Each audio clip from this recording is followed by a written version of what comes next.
జీవితంలో చాలా సంబంధాలు అవసరం మీద ఆధారపడి ఉంటాయి.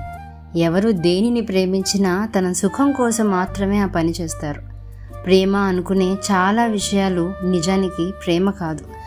అవి మనకున్న కోరికలు, అవసరాలు లేదా ఇష్టాలు మాత్రమే.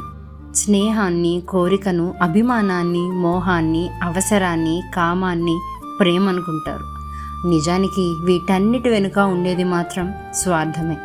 అవసరార్థ ఏర్పాటును ప్రేమగా భ్రమిస్తారు. ఇది స్వార్థమే కానీ ప్రేమ కానే కాదు. ఉదాహరణకి మనకు ఎవరో బాగా నచ్చుతారని అనుకుంటాం, కానీ అది నిజమైన ప్రేమ కాదు. అది వారిని కలిగి ఉండాలనే మన కోరిక కావచ్చు. మన స్నేహితులను మనం చాలా ఇష్టపడుతున్నామని అనుకుంటాం, కానీ అది వారితో సమయం గడపాలనే మన అవసరం కావచ్చు.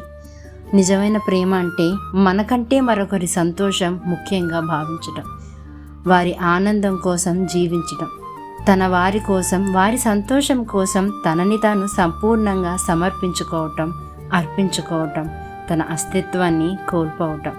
ఇందులో ఆశించటం ఉండదు, సమర్పించుకోవడమే ఉంటుంది.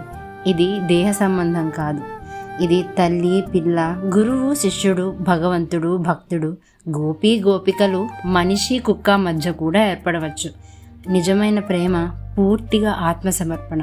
ఇది నిస్వార్థమైనది.